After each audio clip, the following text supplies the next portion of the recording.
আসসালামু আলাইকুম এভরিওয়ান। আজ আমি নতুন একটি রেসিপি নিয়ে আপনাদের মাঝে উপস্থিত হয়েছি। আজ তৈরি করে দেখাবো তেঁতুলের সস। চলুন দেখে নেওয়া যাক তেঁতুলের সস তৈরির প্রস্তুত প্রণালী।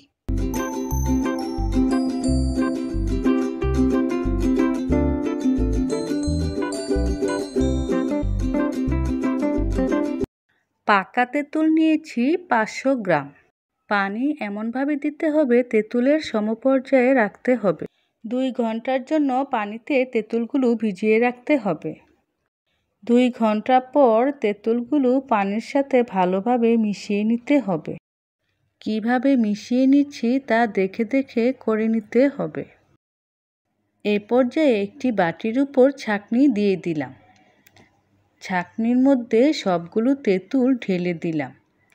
তেঁতুলগুলো কিভাবে ছেঁকে নিচ্ছি তা দেখে দেখে করে নিতে হবে। এভাবেই সবগুলো তেঁতুল ভালো করে ছেঁকে নিতে হবে। তেঁতুল ছাঁকা হয়ে গিয়েছে। এবার একটি হাঁড়িতে ছেঁকে রাখা তেঁতুলগুলো দিয়ে দিলাম। চুলার আঁচ কমিয়ে রাখতে হবে। এ পর্যায়ে 2 কাপ চিনি দিয়ে দিলাম। এবার ভালো করে মিশিয়ে নিতে হবে। এ পর্যায়ে দিয়ে দিলাম 1 চা চামচ পরিমাণ লবণ।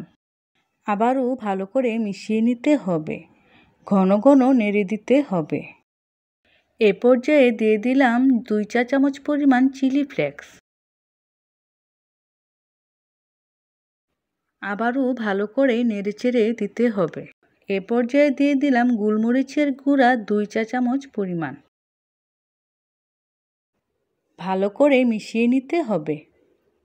তেঁতুলের সস ঘন হয়ে আসলে ভুজে নিতে হবে তেঁতুলের সস তৈরি হয়ে গিয়েছে। এবার একটি বাটিতে রেখে তেঁতুলের সস ঠান্ডা করে নিতে হবে। তৈরি হয়ে গেল তেঁতুলের সস।